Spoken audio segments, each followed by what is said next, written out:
যৌবন জীবন বড় ভয়াবহ জীবন।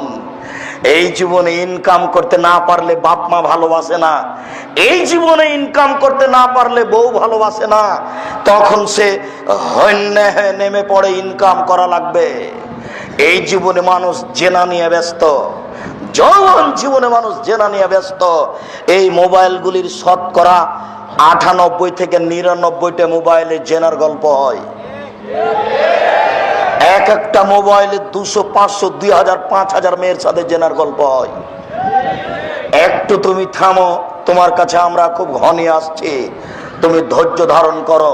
শুনুন সম্মানিত উপস্থিতি, এই জন্য যৌবন জীবন বুঝাতে হবে। 3 আনমালিহি, টাকা বুঝাতে হবে। আইনা ইকতাসাবাহু, টাকা কোথায় ইনকাম হয়েছে। অফিমা আনফাকাহু, টাকা কোথায় ব্যয় হয়েছে। আয় কোথায়, ব্যয় কোথায়, দুটাই বুঝাতে হবে। আয় কিভাবে, ব্যয় কিভাবে, দুটাই বুঝাতে হবে। আজকে তো তুমি বুঝতে পারছো না, জেনা করার তালে ওই মেয়েটাকে 200, 500, 2000, 5000 দিয়ে দিচ্ছ। সেলিকাকে টাকা দিতে হবে দুলা ভাই, অন্ধভাবে পাগল হয়ে আছে, কি লাগবে বল, যা লাগবে তাই দিয়ে দিবে। জেনা ঠিক আছে, পয়সা একদিন জবাব দিতে হবে, সেই দিন বড় কঠিন। হুজুর বুঝতে পারছেন না, অনিলমেহি হুজুরের বিদ্যাকে পুরো বিচারের মাঠে বুঝিয়ে দিতে হবে। মানুষের বাড়িতে কোরআন মাজিদ মানুষের নামে পড়ে মরা মানুষের কবরে কোরআন বক্সে দিল, দিয়ে ওই বুদ্ধিহীন মানুষটা টাকাও দিল, আবার কিছু খাওয়ারও দিল, আর বুঝলো যে কোরআন বক্সে দিয়েছে। এই যে আপনি এভাবে ব্যয় করছেন, এটা বিচারের মাঠে বুঝাতে হবে। বিচারের মাঠ বড় জটিল। সম্মানিত উপস্থিতি, এই বিষয়ে আপনাকে একটু সতর্ক সাবধান করে আমরা চলে আসলাম। মনে রাখবেন, যেসব পাপের কারণে দুনিয়াবী শাস্তি উল্লেখ হয়েছে, অবৈধ সম্পর্ক তার একটি পাপ। কেউ যদি মদ খায় তাহলে তাকে 40 লাঠি পিটাতে হবে, এটা দুনিয়াবী শাস্তি। পরকালে তার জাহান্নামও হতে পারে, জান্নাতও হতে পারে। কেউ যদি চুরি করে তাহলে তার হাত কেটে নিতে হবে, এটা দুনিয়াবী শাস্তি। পরকালে তার জান্নাতও হতে পারে, তার জাহান্নামও হতে পারে। শুনুন, কেউ যদি বিবাহ করার পূর্বে জেনায় লিপ্ত হয় তাহলে তাকে 100 লাঠি পিটিয়ে এলাকা থেকে 1 বছরের জন্য তাড়িয়ে দিতে হবে। কেউ যদি বিবাহ করার পরে জেনায় লিপ্ত হয় তাহলে তাকে ইট ঢেল পাথর দিয়ে মেরে মেরে মেরে ফেলতে হবে। এদেশের লাখো ভাবিকে ইট ঢেল পাথর দিয়ে মেরে ফেলতে হবে যারা দেবরের সাথে জেনায় লিপ্ত হয়েছে। এদেশের লাখো পুরুষকে, দুলা ভাইকে ইট ঢেল পাথর দিয়ে মেরে ফেলতে হবে যারা সেলিকার সাথে জেনায় লিপ্ত হয়েছে। এদেশের লাখো পুরুষকে ইট ঢেল পাথর দিয়ে মেরে ফেলতে হবে যাদের স্ত্রী থাকার পরও অন্য পুরুষের সাথে জেনায় লিপ্ত হয়েছে, অন্য নারীর সাথে জেনায় লিপ্ত হয়েছে। এদেশের লাখো নারীকে ইট ঢেল পাথর দিয়ে মেরে ফেলতে হবে যাদের স্বামী থাকা সত্ত্বেও বেহায়া, বেশরমা, লজ্জাহীনা আর একজন পুরুষের সাথে জেনায় লিপ্ত হয়। এদেরকে ইট ঢেল পাথর দিয়ে মেরে ফেলতে হবে। সম্মানিত উপস্থিতি, কথার এক পর্যায়ে আপনাকে বলছিলাম যে এরা পতিতালয়ের ময়ে। আমি এই কথাটাকে বলিনি, তারপরে আলোচনায় আসছি, আবারও এই কথা আসতে পারে। যুবক, তুমি মনে রাখিও, দুনিয়াতে 2টা পাপ আছে, মানুষ না করে এই পাপী। আশ্চর্য পাপ। দুনিয়াতে 2টা পাপ আছে, মানুষ না করেই পাপী। আশ্চর্য পাপ। তার একটি হচ্ছে, কেউ যদি বলে আসো জুয়া খেলি, খেলেনি, খালি বলেছে আসো জুয়া খেলি, তাহলে 10 জন ফকিরকে খাওয়াতে হবে। জুয়া মানে প্রত্যেক যেই খেলাতে টাকার হার জিত রয়েছে সেটাই জুয়া। জুয়া কোনো নির্ধারিত খেলা নয়, প্রত্যেক যেই খেলাতে টাকার হার জিত রয়েছে সেটাই হলো জুয়া। মনে রাখবেন, আন্তর্জাতিক ফুটবল, ক্রিকেট, এইগুলো সবচেয়ে বড় জুয়া। আমি আপনাকে বলেছি যে এই খেলা টিভিতে দেখা তো বহু দূরের কথা, আন্তর্জাতিক খেলার গল্প যেখানে চলে সেখানে বসে থাকাও হারাম। দেখি কোন মায়ের বেটা ফতোয়াকে উল্টিয়ে ধরে, এমন সাহস রাখে। তুমি তো অশিক্ষিত যুবক, তোমার বিদ্যাকে আমি কবর দিতে এসেছি। তোমার বাপ পাকিস্তানকে ভালোবাসে, তাই পাকিস্তানের পতাকা আর তুমি রেখেছো ব্রাজিলের পতাকা। ছি ছি ছি ছি ছি, কাপুরুষ, মূর্খ, বিদ্যাহীন, বিবেকহীন, বোকা। তোমার বিবেক আছে কিছু? তোমার বুদ্ধি আছে কিছু? তোমার বিদ্যা আছে কিছু? তুমি ব্রাজিলকে চিনো?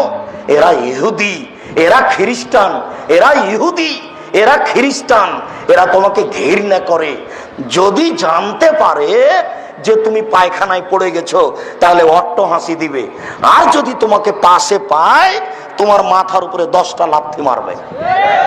আরো যদি সুযোগ পাই 3 বালতি পায়খানা তুলে তোমার মাথায় দিয়ে দিবে। এর নাম ইহুদি, এর নাম খ্রিস্টান, এর নাম ইহুদি, এর নাম খ্রিস্টান। তোমার বিদ্যা নেই, তোমার বুদ্ধি নেই, তোমার বোধোদয় নেই, তোমার বোধগম্য নেই, তোমার হিতাহিত জ্ঞান নেই, তোমার মানবতা নেই। এই জন্য তুমি তাদের পতাকা তুলেছ। শুনুন, বলছিলাম আন্তর্জাতিক খেলা দেখা তো দূরের কথা, ওর গল্প যেখানে চলে সেখানে বসে থাকাও হারাম। ওর গল্প যেখানে চলে সেখানে বসে থাকাও হারাম। 18 বছর আগে বলেছি, নাপিতকে ঘর ভাড়া দিয়ে ওই টাকা দিয়ে চাউল কিনে ভাত খেয়ে ইবাদত কবুল হবে না। এখন পর্যন্ত কেউ ফতো উল্টে ধরে না। কেন? কেন? নাপিত দাড়ি চাঁচে অতবই ভাড়া হারাম।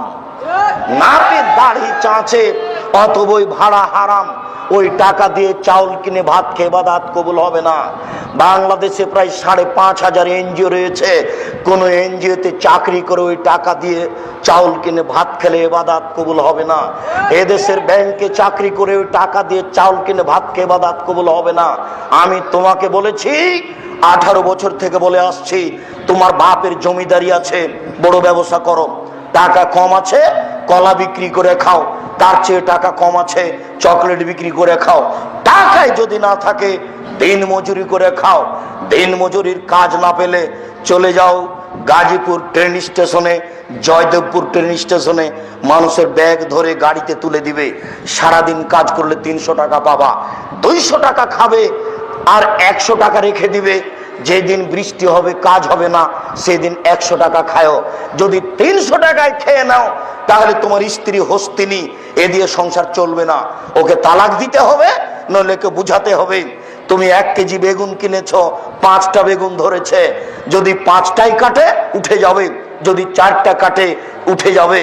তোমার স্ত্রী যদি 5টাই কেটে রান্না করে, এর নাম হস্তিনী স্ত্রী, চিন্তিনী নয়। এ দিয়ে সংসার চলবে না, একে বুঝাতে হবে, নইলে পরিবর্তন করতে হবে। যদি একটা রেখে দেয়, 4টা কেটে রান্না করে, তাহলে থেকে গেলে বিকালে আপনার চাচা আসলে এ দিয়ে সানা ভর্তা করে তাকে পার করে দেওয়া যাবে। ভুল বুঝাচ্ছে। 5টা কাটলে বরকত উঠে যাবে, আর 4টা কাটলে বরকত থাকবে, এ কথাই ঠিক। বলছিলাম, যদি কাজ করতে না পারেন, যদি দিন মজুরি করে খেতে না পারেন, তাহলে ভিক্ষা করে খান। দিন মজুরি করে খেতে না পারলে ভিক্ষা করে খান। ভিক্ষা করা টাকা দিয়ে চাউল কিনে ভাত খেয়ে ইবাদত কবুল হবে। ভিক্ষা করা টাকা দিয়ে চাউল কিনে ভাত খেয়ে ইবাদত কবুল হবে।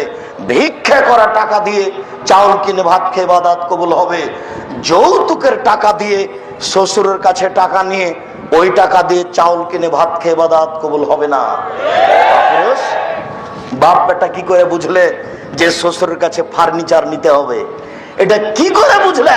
বাপ বেটা ভিক্ষে করে করে করে ফার্নিচার করে বিবাহ করিও।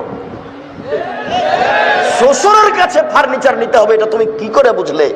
এই মেয়েটাকে 25 বছর যাবত তোমার শ্বশুর রিস্ক নিয়ে লালন পালন করে জীবন বাজি রেখে শিক্ষা দিয়ে আজকে তোমার হাতে তুলে দিয়েছে তোমার ভোগ করার জন্য। কাপুরুষ, তুমি একটু বলতে পারো না, আব্বাজি 25 বছর যাবত লালন পালন করে আমার হাতে তুলে দিয়েছেন, আমি কি দিয়ে শুকরিয়া আদায় করি? আমি গরিব মানুষ, আপনার জন্য একটা লুঙ্গি উপহার নিয়ে এসেছি, এইটা নেন। এই কথা না বলে তুমি টাকার দাবি করলে কি করে? তাকে গালি দাও কি করে? তোমার লজ্জা থাকা উচিত, তোমার শরম থাকা উচিত, তোমার হায়া থাকা উচিত, তোমার বিবেক থাকা উচিত, তোমার মানবতা থাকা উচিত। তুমি কি করে শ্বশুরের কাছে টাকা চাও? শুনুন, 18 বছর থেকে আমি ফতোয়া লিখছি, এখন পর্যন্ত কোনোদিন কোনো হাদিস এমন বুঝতে পারলাম না যে মেয়ের বাপের 2টা টাকা খরচ হবে। তো তুমি এভাবে টাকা চাইলে কেন? সম্মানিত